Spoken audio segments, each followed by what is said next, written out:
안녕하세요. 5분 눈맞춤의 이도수 목사입니다. 하나님은 사람을 창조하실 때 우리의 형상을 따라 우리의 모양대로 우리가 사람을 만들자 하셨죠. 피조물 가운데 사람만이 하나님 형상대로 창조된 것이죠.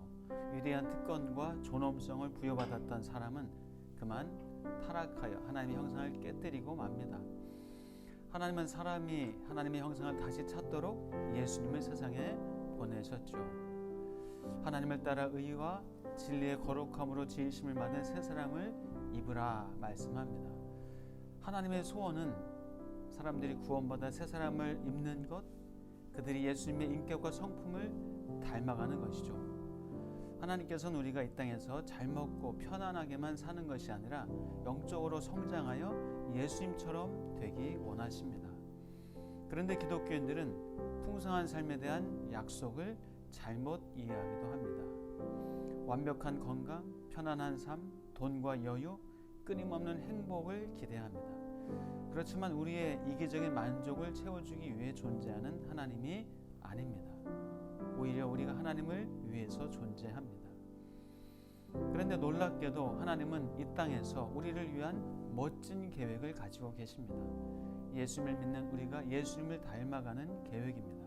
우리가 예수님을 닮아갈 땐 참된 평안, 기쁨, 만족, 행복을 누리지 돈, 인기, 성공들은 진정한 기쁨과 행복을 주지 못하죠. 그렇다면 우리가 어떻게 예수님을 닮아갈 수 있을까요? 첫째, 성령이 우리 안에서 역사하시기 때문에 가능합니다.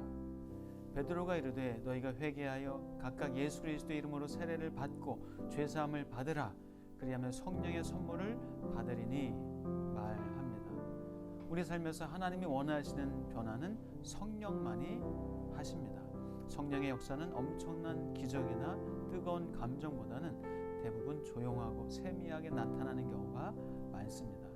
어떤 상황에서 우리가 하나님이 원하시는 것을 선택한다면 성령은 그것을 행할 수 있도록 힘과 믿음과 지혜를 주십니다. 성령이 우리 안에 계시기 때문에 그것들을 구하기만 한다면 항상 얻을 수 있습니다. 너희가 내 안에 거하고 내 말이 너희 안에 거하면 무엇이든지 원하는 대로 구하라. 그리하면 이루리라 말씀합니다. 둘째, 우리는 성령의 역사에 순종해야 합니다. 성령은 강제적으로 우리를 끌고 다니시지 않습니다. 성령은 인격적이시므로 자발적인 협력을 원하십니다. 하나님은 우리의 연약함, 부족함, 두려움, 어떤 감정에 상관없이 명하신 것에 순종하기를 원하십니다. 그것이 성령님과 합력하여서 우리의 인격과 성품이 예수님을 닮아가는 방법이죠.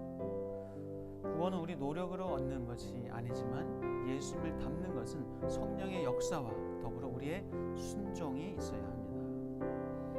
너는 진리의 말씀을 옳게 분별하며 부끄러울 것이 없는 일꾼으로 인정된 자로 자신을 하나님 앞에 드리기를 힘쓰라. 자, 힘쓰라는 말씀은 우리가 해야 한다는 말이죠. 자, 셋째, 하나님은 우리가 예수님을 닮도록 믿음, 사랑, 상황 등을 이용하십니다. 말씀은 우리가 성장하는 데 절대 필요한 진리를 공급합니다.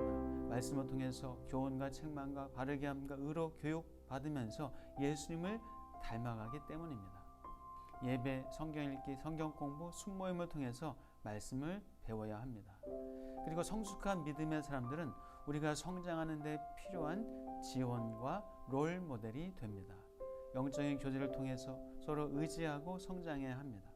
우리는 말씀을 배우고 적용하면서 다른 사람과 교제하고 어려운 상황 속에서도 하나님을 신뢰하는 것을 배운다면 예수님의 모습에 더욱 가까워집니다. 예수님을 닮아가는 것은 아주 길고도 느린 과정이죠. 우리는 공사 중이라고 표현할 수 있습니다. 우리는 어떤 일을 할 것인가, 어떻게 성공하고 멋지게 살 것인가에 힘을 쏟기보다 예수님을 닮아가는 것에 관심과 시간과 힘을 쏟아야 합니다. 그런즉 너희가 먹든지 마시든지 무엇을 하든지 다 하나님의 영광을 위해서 하라 말씀합니다. 물론 자신을 사랑해야 하죠. 열심히 살아야 합니다. 그리고 꿈을 가지고 나아가야만 하죠. 그런데 그것은 하나님이 주신 마음과 비전이어야 하지 자기 만족이나 욕망에 빠진 목표들이면 안 됩니다. 하나님은 우리가 예수님을 닮아가길 원하십니다. 그것이 우리의 특권이고 책임이고 삶의 목적입니다. 예수님을 닮아가는 인생을 살아갈 때 진정한 평안과 기쁨을 누리면서 행복하게 삽니다. 사랑합니다.